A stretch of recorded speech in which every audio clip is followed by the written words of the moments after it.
안녕하세요. 라이딩 다이어리입니다. 오늘은 자전거 선택할 때 사이즈를 봐야 되잖아요. 가장 중요한 게 사이즈인데, 사이즈를 볼 때 고려해야 될 상황. 저도 전문가는 아니어가지고 어떤 키에 어떤 상황에서 어떤 것이 옳다 이런 것을 이야기하기에는 좀 부족하고, 그거보다 제가 이제 1년 동안 이 메리다 스컬트라 5000을 타면서 느낀 것 한번 이야기해 보려고 해요. 근데 반드시 여러분들이 사이즈를 선택할 때 고려해야 될 부분들이 있습니다. 제가 갖고 있는 이 모델은 2014년인가 2015년 모델이에요. 그러니까 구형이죠. 이 옛날 거 기준으로 좀 말씀드리는 게 애매모호하긴 한데, 그래도 고려할 사항을 이야기해 볼게요. 보통 이제 회사마다 뭐 S, M, L 뭐 이런 식으로 이제 사이즈가 정해져 있잖아요. 근데 그거보다 그 밑에 보면 이제 숫자로 나와 있는 사이즈가 있습니다. 그래서 뭐 50, 52, 54 뭐 이런 식으로 되어 있는데요. 그 기준은 뭐냐 하면 여기 크랭크 중심부부터 여기 C튜브 여기 끝까지 여기가 몇 센치냐에 따라서 이제 그 사이즈가 정해지는 거죠. 여기 사이즈가 정해진 만큼 여기도 당연히 이제 탑튜브도 길이가 달라질 것이고, 당연히 이런 데도 다 사이즈가 달라지겠죠. 또 이제 이 사람들이 이 자전거를 만들 때에 가장 생각하는 이상적인 신체 사이즈가 있었을 거예요.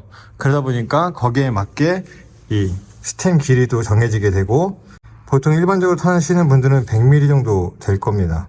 좀 짧을 수도 있고 좀 길 수도 있는데 보통 100mm 정도 되고요.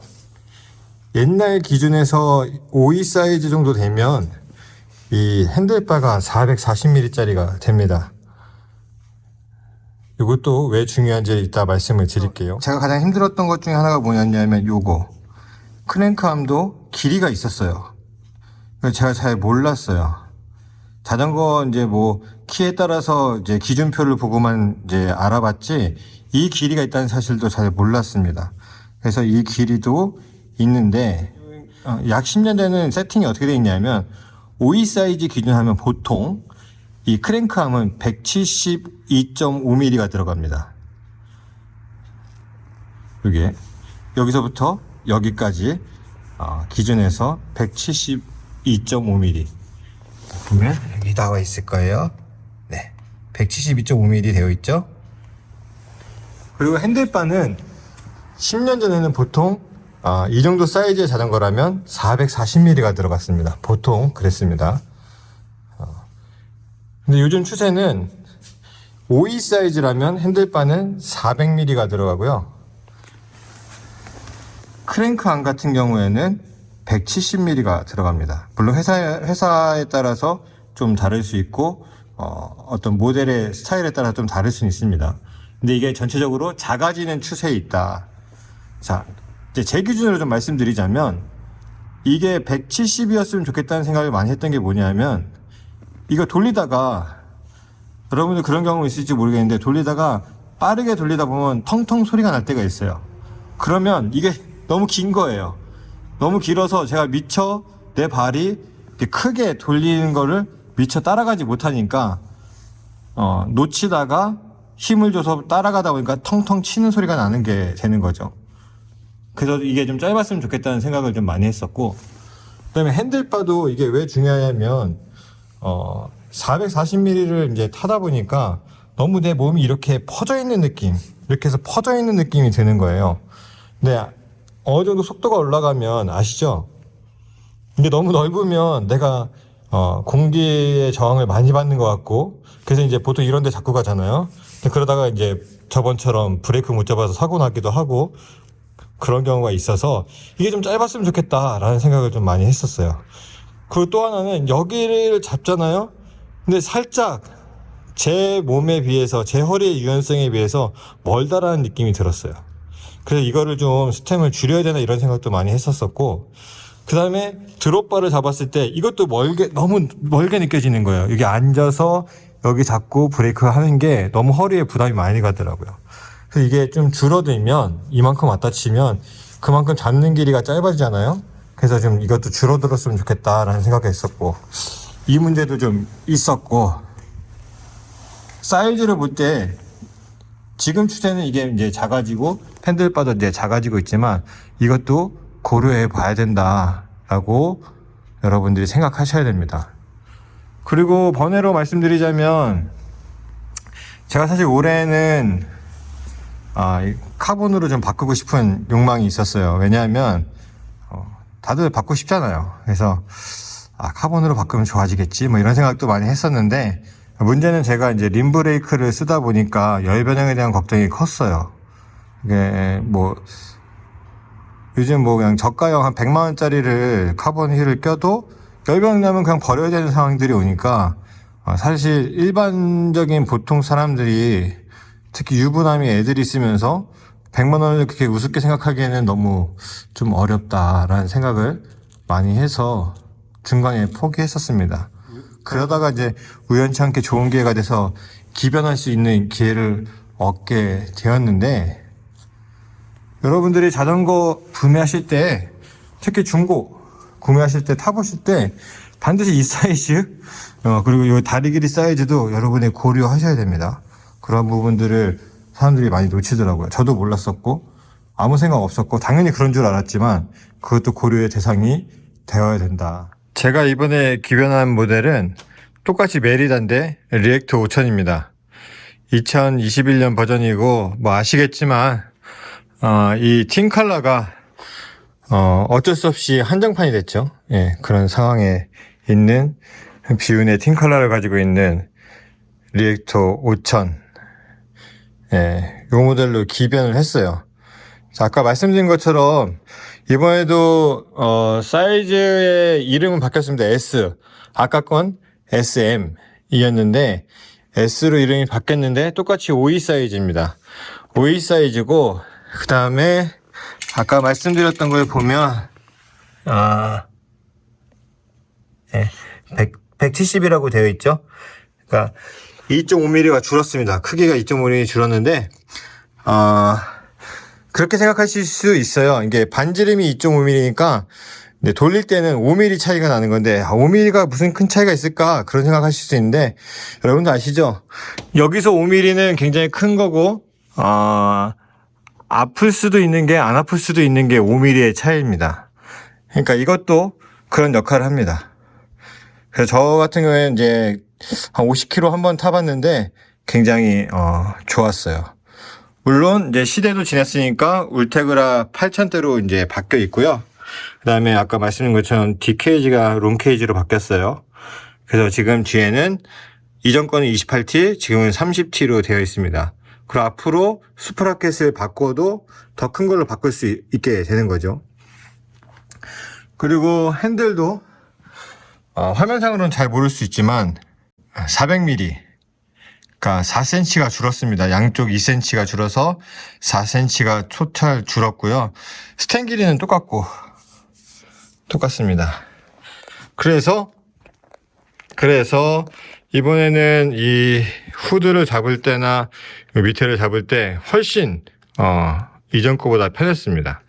편한 부분이 있었고, 중고로 사다 보니까 전 사람이 이걸 좀 많이 꺾어놨는데 좀 이쁘게 못 꺾어놨어요. 균형이 안 맞아요. 뭔가 바꿔야 되는데. 하여튼 그렇게 됐고, 이전 세대가 달라진 게 있다면 당연히 브레이크가 디스크 브레이크로 바뀌었다라고 하는 거, 이런 차이가 좀 있고, 그 다음에 기본적으로 보니까 이 시대의 모델이 스컬트라하고 리액터하고 거의 똑같이 생겼더라고요. 그러니까 흔히 얘기하는 지오메트리, 그건 똑같습니다. 차이가 있다면 여기가 좀 더 리액터가 두껍고 여기도 좀 더 리액터가 두껍습니다. 그 차이이고요. 그 다음에 아까 제 모델, 옛날 모델이랑 보게 되면 옛날 모델 이렇게 휘어서 내려왔었는데 그게 이제 일자로 뻗었죠. 에어로 모델이라서 더 그렇게 된 것 같고, 그 다음에 이전과 달라진 게 있다면 선이 이제 인터널로 해가지고 제대로 나오나 모르겠다. 선이 이렇게 완전히 들어갔습니다. 그래서 스텝 밑으로 들어가서 이 안으로 이제 들어가게 되는 방식이죠. 그래서 하나는 유압선이 여기로 나오게 되고, 또 이렇게 들어가서 이쪽으로 나오고 뒤로도 나오고, 그래서 선이 다 안으로 들어가 있습니다.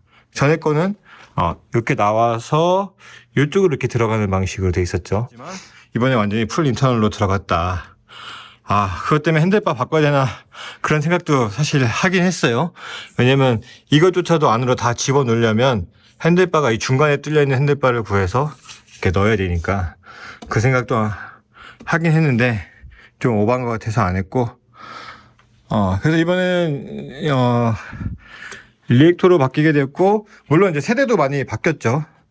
한 6년의 세월 차이가 이전 모델하고 있는 거고, 얘는 또 기본적으로 에어로 모델이기 때문에 좀 더 공기의 저항을 덜 받는다고 하고, 확실히 그런 건 있었어요. 정확하게 뭐 때문인지는 모르겠어요. 에어로 모델이라서 그런지 뭐 카보니를 바꿔서 그런지 정확하게 모르겠으나 좀 더 예전보다 속도를 높였을 때 순항력이라 그러죠. 속도를 유지하고 하는 것들이 좀 편했고, 그 다음에 이전 모델이랑 좀 차이가 있었던 게 뭐냐면, 그것도 정확하게 뭐가 차이인지 모르겠어요. 뭐 BB 차이일까 아니면은 이 세대에 따른 뭔가 다른 점이 있을까 모르겠는데, 6800 울테그라를 쓸 때에는 이게 돌릴 때 그냥 기계적으로 돌리는 느낌이었는데, 얘는 좀 부드럽게 돌아가더라고요. 이게. 그래서 마치 뭐 잘 나가는 느낌보다는 돌리는 자체의 느낌이 유압으로 돌아가는 듯한 그런 부드러움이 좀 있었어요. 그런 거 차이가 있었고, 림도 이제 카본 아비아브, 이게 아디온인가? 비싼 거 말고 저가형, 그거고요. 디스크 버전이고, 네, 하이림으로 올라왔죠.